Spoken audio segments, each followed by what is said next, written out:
my honor to welcome back Israel's Prime Minister to the Oval Office.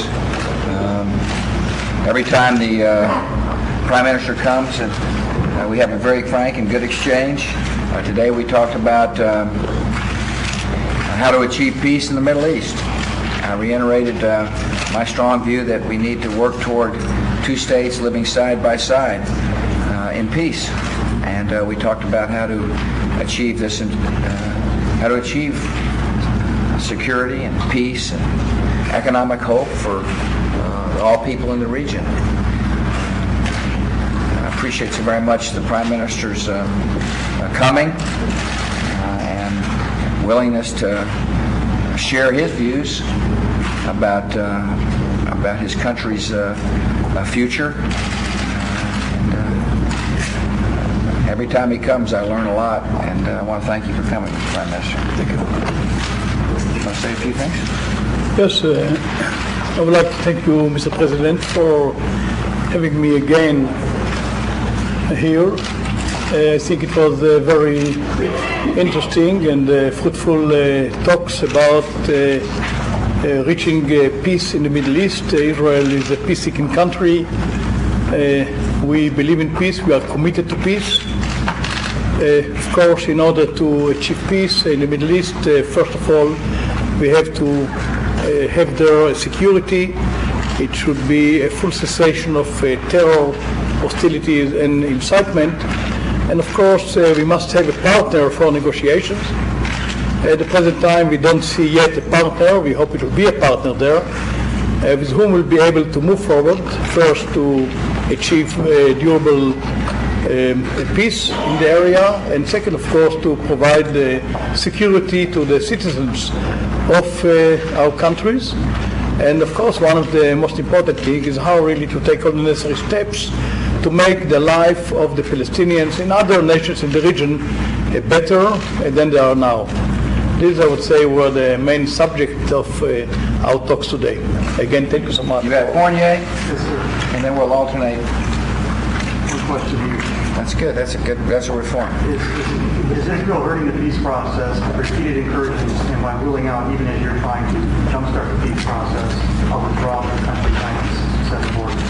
There are people in the Middle East who want to use terror as a way to derail any peace process. And we've got to work together to create the conditions that prevent a few from stopping what most people in the region want, which is peace. Israel has a right to defend herself.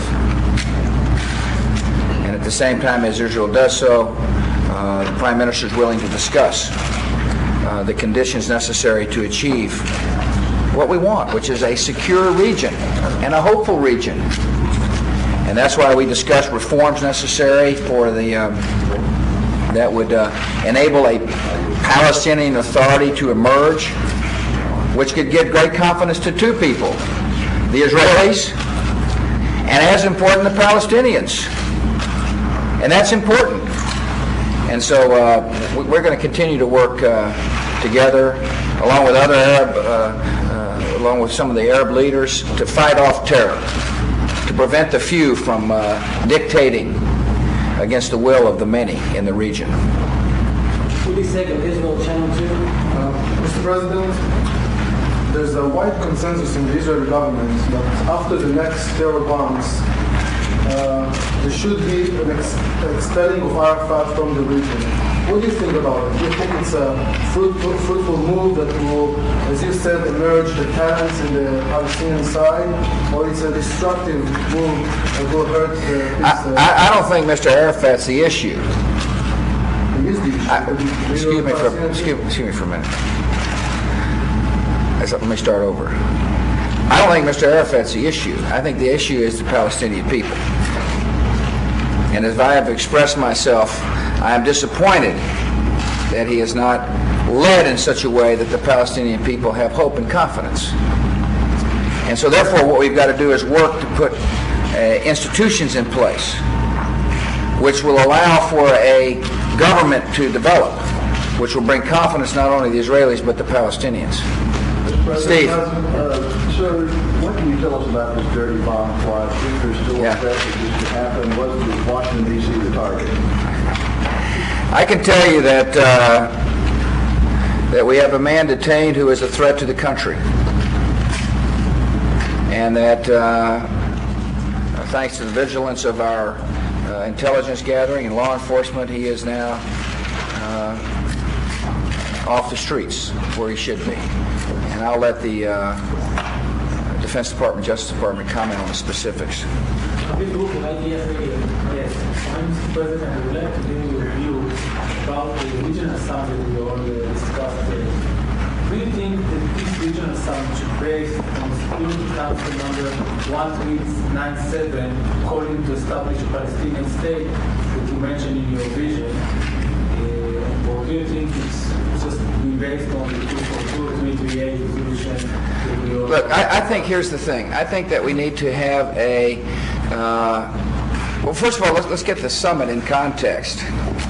You're talking about the proposed summit this summer, a ministerial summit of people to come together to work toward the conditions necessary to establish a peace. See, the conditions aren't even there yet. That's because no one has confidence in the emerging Palestinian government.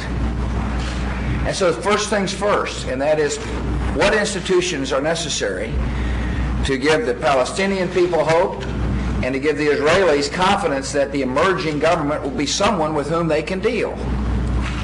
And that's going to require security steps, transparency when it comes to economic matters, anti-corruption devices, rule of law enforced by a court system. Now, it is very important for people to understand that as these steps are taken, as this people work together to achieve the institutions necessary for peace, that there is a political process on the horizon as well. But the ministerial meetings that the Secretary of State, Colin Powell, suggested, all aimed at achieving, working toward the foundation necessary for there to be confidence and eventual peace. Thank you all. Thank you all. Thank you very much. Thank you all.